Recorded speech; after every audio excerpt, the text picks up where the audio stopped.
बेटा के युवा होने के बाद उसकी खुशी के लिए उसका विवाह करना अनिवार्य होता है, किंतु विवाह के बाद ही बेटा पर अधिकार की लड़ाई शुरू हो जाती है। इस झगड़े में लड़का मानसिक तनाव से गुजरता है, कभी कभी आत्महत्या का कदम भी उठा लेता है।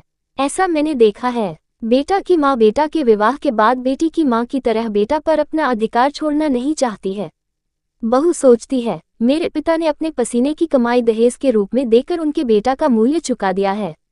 जब मेरे माता पिता लड़का के समकक्ष मेरी परवरिश करने के बाद भी मुझ पर अपना अधिकार नहीं जताते, फिर मेरी ससुराल वाले ऐसा क्यों करते हैं? आखिर बच्चे को जन्म देने से लेकर बड़ा करने तक का कष्ट तो दोनों ने बराबर सहा है। एक सास खुद अपने पति को अपने इशारों पर घुमाना चाहती है, लेकिन अपनी बहू को ये अधिकार देना नहीं चाहती है। ऊपर लिखी सभी बातों का एक ही परिणाम, सास बहू में झगड़ा। कहा जाता है कि सास को अपनी माँ समझना चाहिए। किसी भी बच्चे की अपनी माँ उसके बहुत सारे नखरे उठाती है, अपनी जान से ज्यादा अपने बच्चे को प्यार करती है। मैं भी एक माँ हूँ।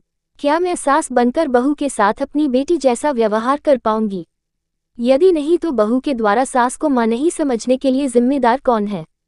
बड़ों को इज्जत और प्यार चाहिए तो उन्हें बड़प्पन दिखाना पड़ेगा, यदि नहीं तो आम परिवारों में ये झगड़ा पीढ़ी दर पीढ़ी चलता रहेगा। हम सभी जानते हैं कि हमें लौटकर वही मिलता है जो हम देते हैं। ये दुनिया का नियम है, प्यार और इज्जत दो, प्यार और इज्जत पाओ। मेरे विचार से सास बहू के झगड़े को दूर करने का उपाय यही है कि बेटा को दहेज रूपी धन लेकर बेचे नहीं, दिल से प्यार और सम्मान के साथ बहू को गृहलक्ष्मी के रूप में घर लाएं। बहू दूसरे घर से आई है, अतः उसे अपना घर जैसा महसूस कराने के लिए अधिक प्यार की आवश्यकता है। जब पालतू पशु पक्षियों को प्यार से अपना बनाया जा सकता है तो बहू तो फिर भी इंसान है। घर का काम पहले की तरह चलने दें। बहू को आदेश तब तक नहीं दे जब तक अत्यधिक जरूरी नहीं हो। आदेश सेविका होने का एहसास कराता है।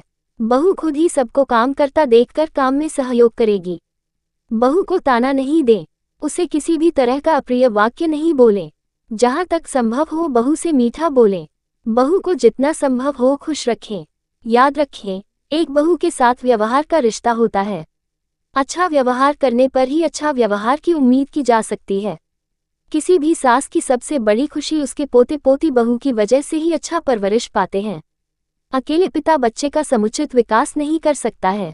कोई भी बहू अपने ससुराल के वंश को आगे बढ़ाने वाली पोते पोती की पूजनीय माँ होती है। आजकल किस सास को दहेज भी चाहिए, अपना बेटा भी चाहिए और बहू के रूप में काम करने वाली मशीन भी चाहिए? बात कर दी है पर सच है दोस्तों।